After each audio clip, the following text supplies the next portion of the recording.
Hi folks, welcome to another batch of Steven Universe Vlogs. This week we're looking at episodes 33 through 35. This is a bit of a challenging run simply because episode 35 was so good it kind of wipes out the other two from my memory. But I will do my best to remember what I wanted to say about those two, and then probably spend the bulk of the time talking about episode 35, which was basically like being kicked in the heart. So episode 33, Garnet's Universe. This was basically Garnet comes back from an adventure. Steven asks where she's been, what she did. She's just curious. And she challenges him to come up with his own story of what her day might have been like. And the story he tells takes the bulk of the episode. It's a nice shift in animation style to being just a little bit simpler, just a little bit closer to a child's drawing while still being, you know, very much not, because children don't draw that well even in a simplistic style. But it is a little bit of a simplified style. I like that.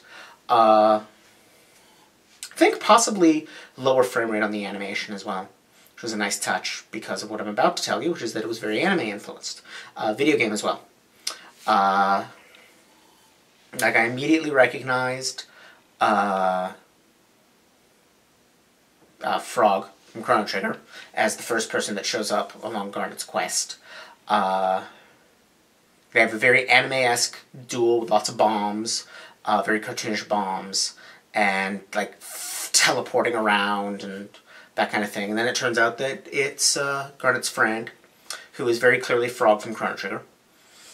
They're then shortly thereafter joined by Usagi Yojimbo, what is very clearly Usagi Yojimbo, which is kind of amusing. That I didn't check this, but I'm fairly sure that Frog was played by the same voice actress as Pearl, and the Rabbit was played by the same voice actress as Amethyst, but I'm not 100% sure of that. I have been wrong before. I initially thought Connie's voice actress was Princess Bubblegum from Adventure Time, and she's not. So, anyway, so they go along their way. They encounter Ringo, who I don't really recognize. I think he might be a Dragon Ball Z reference, but I'm really not sure, having not had 7 billion years of my life to dedicate to watching people power up for 80 episodes. So I've watched very, very, very little Dragon Ball Z. So I have no idea. It vaguely seems like he is one, but I could be wrong. Could be something else I haven't seen. They're very clearly like video game and anime-inspired comic and like shonen manga kind of things, and that last is just not a genre I watch very often. So I probably missed some references there. But anyway, the adventure continues to be very anime and video game flavored. It turns out that Ringo is tricking them all into helping him acquire, you know, he claims to be a priest that was driven from his shrine and is trying to recover the thing that was lost. Is that a Zealous reference? I'm going to pretend and assume that it is, because The Slayers is an awesome series, and Zealous is the greatest anime character of all time. So let's assume that. Zealous, Ringo, tricks them. He then uses that to acquire the power of the ultimate whatever it is, and they have to fight him. Through the whole thing, like, Garnet keeps having, like, revelations that cause her to power up, or, like, she trains with weighted clothing and then drops her weighted hair, which is a cute gag. And then when she gets mad, she gets, like, energy hair. Fun stuff. Very, very, like, Dragon Ball Z-esque there. And then she's just, you know, at the end, after she wins, driven through it all by her love for Steven, which she can't tell him how much she loves him because she's not strong enough. But it empowers her nonetheless. And in the end, she wins and comes home, and then Steven asks, how accurate his story was, and she's like, no, it was nothing like that. And that's the end of the episode. The main thing of interest for it for me, other than the general cuteness of the premise, and it was very cute, the whole shonen anime, DBZ, Akira pastiche kind of thing. Akira Toriyama pastiche kind of a thing. Was fun. For me, the main point of interest for it was just the insight into Steven.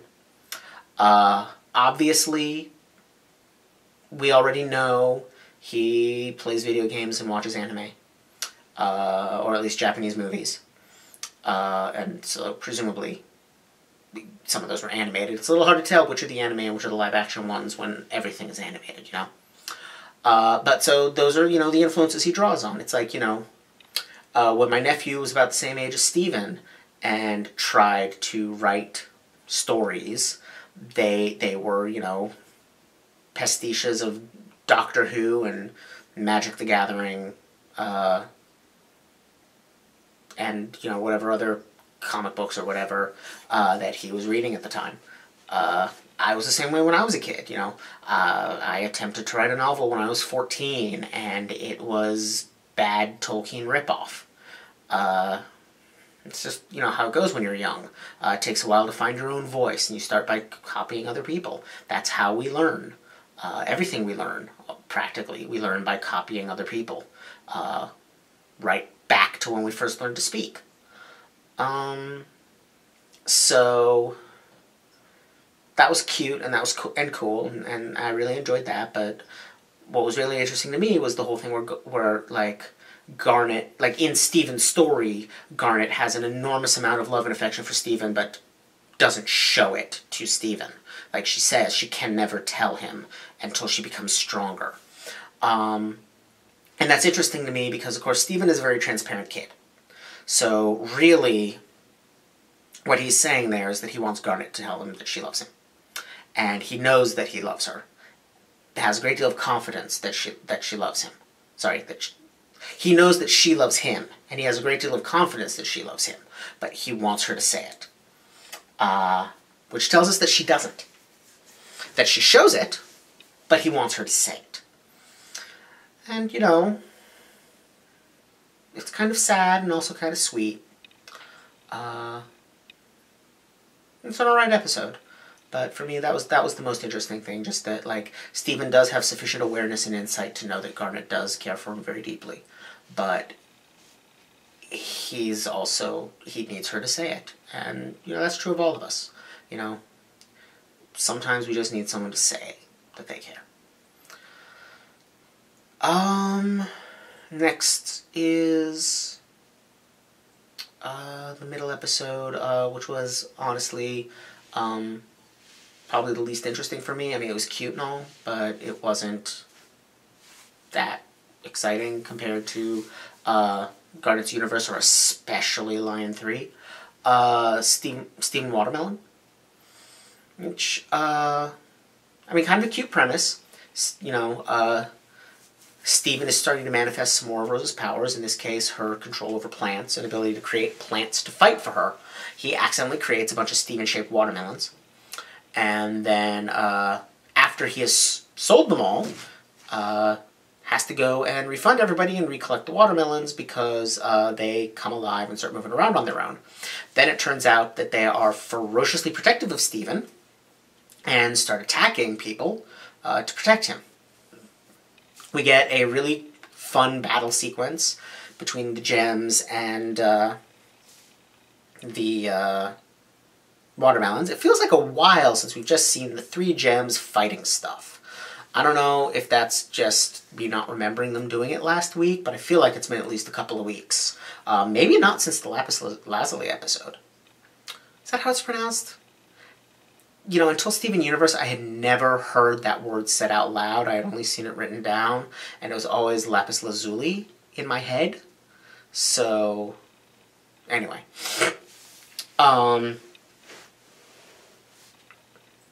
Yeah, so it's a cool fight sequence, though it does kind of imply that once Steven has control of his powers, holy crap is he going to be powerful.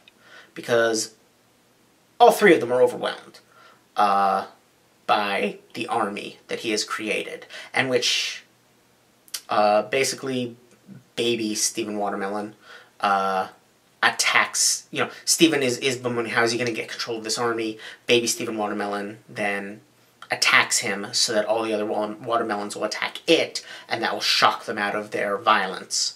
And that allows Stephen to reassert control and basically order them to all go into the ocean until they are ready to behave, which is interesting. Especially given what happens with, some of the ocean imagery in the next episode and some of the stuff with Lapis Lazuli. The ocean is a very important place in Steven Universe that hasn't been addressed very much. But I think I'll wait until I've talked a bit about the next episode to get into that. Because I want to get to the next episode because, wow, was it good. Lion 3 direct-to-video. I do not understand why Lion had what is clearly a shrine of rose stuff in his beard, or his mane. But that was clearly okay, so the Mr. Universe t-shirt, that's clearly something that belonged to Greg Universe that he gave to her. The sword, the rose flag,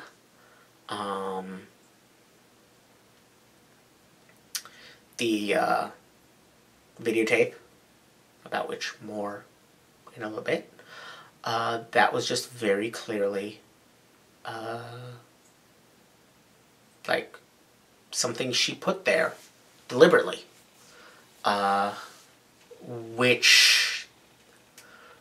what is Rose's connection to Lion? Like, Lion is no longer some random animal Steven picked up. Lion is now a direct link to his mother.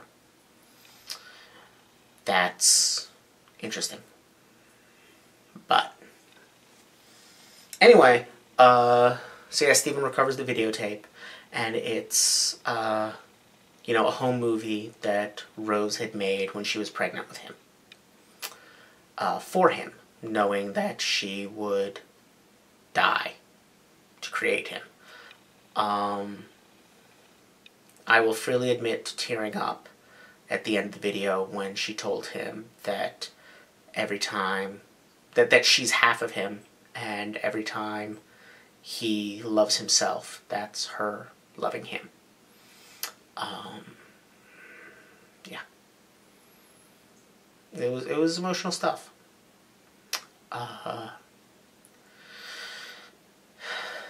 And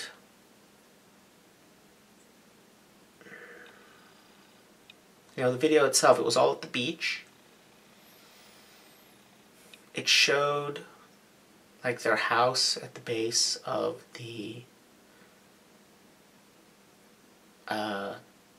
goddess statue or whatever it is, which is in the womb of the statue. Haven't commented on that before, but that's like the position it was, and this time it was a cave. There wasn't a house there, it was a cave, I noticed. Leading into the womb of the statue, which, symbolism. Film brain, I am not. And the ocean, which, the womb and the ocean have kind of this mystical connection, don't they? Because, of course, the ocean is the source of all life. It's also, the tides are governed by the moon, and by complete coincidence, the human menstrual cycle is also very close to a month. That is coincidence, by the way. Other animals have different menstrual cycles.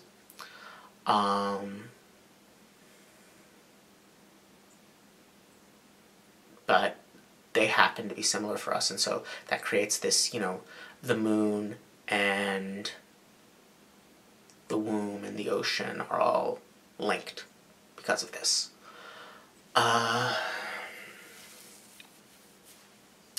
And beach. The fact that the show is set on a beach beaches are interesting because, shorelines you would think would be liminal spaces, but they don't usually get treated as that. If you're not familiar with the concept of liminal space, I always have to remember, like, really wide variety of people watch these videos. Liminal spaces are spaces that, it comes from the Latin word for thresholds. So literally a liminal space is a space that acts as a doorway. It's a space that's connecting to other spaces, as opposed to somewhere that really exists in its own right. So there's a long tradition of liminal spaces as being magical. Forests are liminal spaces, because for most of human history, forests have been things you pass through as quickly as possible to get to the other side because they were scary. Because wolves. And bears. And all kinds of other really nasty stuff. They could murder you, not to mention getting easily lost. And that meant that there was a lot of, like, stories about people getting lost in forests, or weird things happening in forests. Mountains are liminal spaces. Roads, because they connect places, those are liminal spaces. The Traveler's Roadside Inn is a traditional, like, liminal space where magical and mysterious things can happen. Porches, windows, hallways are all liminal spaces. That's why, ghosts are so often encountered in hallways. Because as a liminal space, as somewhere that exists between one space and another, metaphorically, it can also exist as somewhere that exists between life and death. For the same reason, hotels are often haunted, because they're places you stop while traveling between one place and another. So they're places where people stop while traveling between life and death. So on and so forth. And so as the border between the land and the sea, sometimes shorelines and beaches are liminal spaces, but more often they're not, simply because we don't go into the ocean that much. We skate across the surface of it sometimes, in, ships and so forth, but we don't go in it very much. And so the ocean is a place that we cross to go from land to land, so the ocean itself is a liminal space, which is another connection with the womb, because, of course, the womb is where we go from not alive to alive, just as, the grave is where we go from, alive to no longer alive. The womb is where we go from not yet alive to alive. And I was going somewhere with this. So the ocean itself is often a liminal space, but beaches, despite existing in these borderlands, very often aren't. Beaches are destinations in their own right. They're somewhere you go and have a vacation. There's somewhere you go and, seek the pirate treasure. You go to the shore. You don't go through the shore very often. But the ocean, right there, yeah, you got this massive liminal space right on your doorstep. And,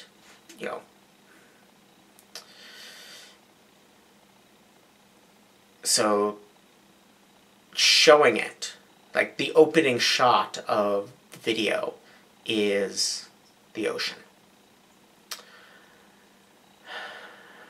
And yeah, again, it's tying in with, I'm sorry I'm a little bit incoherent about this episode. It kind of hit me in a lot of different ways at once. The ocean is this liminal space. It is, the place from which life comes, but it's not somewhere where we stay. We go across it, we go through it, we don't go into it.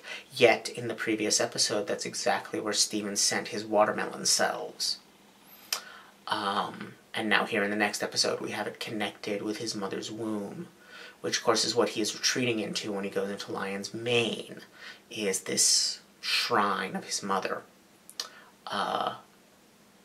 where it's, peaceful and very pink, but he can't stay there. He can't breathe. He has to come out of there to live. I don't know what any of this means. I don't know that I need to. As you know, the helicopter dog, or whatever his name is, told us in this very episode in Stephen's dream, every choice in a work of art is a statement. You know, I mean, as he's saying art is about communication, he's just randomly eating a chess piece. What does that communicate? Well, nothing, because art isn't about communication.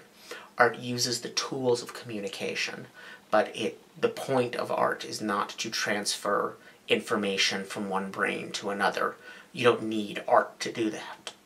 That's communication. Art is something different. You know, there's a difference between an informative speaker and an artful one. There's a difference between an informative essay and, you know, poetry. You know, we don't rate poetry based on how efficient it is at communicating. It's about, you know, something else. It's about using the tools of communication, images, speech, text, you know, sound, to do something else, something that isn't straightforward communication. Expression, I guess, would be the word I would use. Except that then, why do we want art? Like, that's why we create art, is for expression, but what does the person receiving the art get from it? And again, it's not communication, but experience. You get to experience something that would otherwise not exist. That's really what it's for. And that's kind of, you know, kind of what's happening here, is that this is not an episode that answers questions, that conveys a lot of data. This is an episode that creates questions. But more importantly than that, you know, because who cares about those questions? More importantly about is that this is an episode that packs a real emotional punch. You know, the key shot of this episode is Sadie and Stephen turning toward the camera with tears in their eyes, and Lars saying, "What did you two just watch? You know, what was on that video?" And they can't answer, because the only answer to that question is the video itself. What was on that video was love and sorrow and art, you know? And that's what was in this episode, you know? Yeah. Sorry. It was powerful stuff. You know, I halfway through watching the previous episode, the watermelon episode, I got interrupted by a call from my mom. And I talked to her for, I don't know, half an hour, 45 minutes.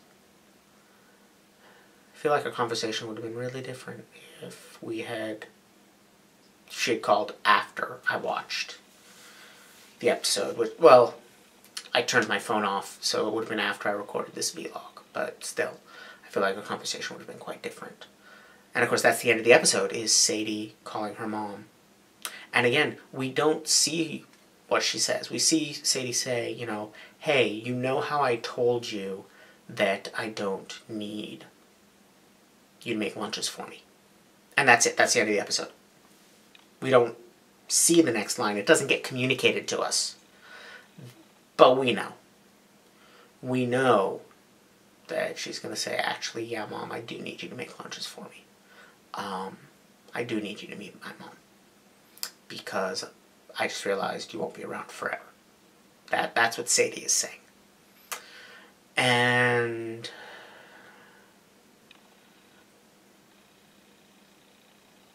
you know, it's deliberately not communicating to us.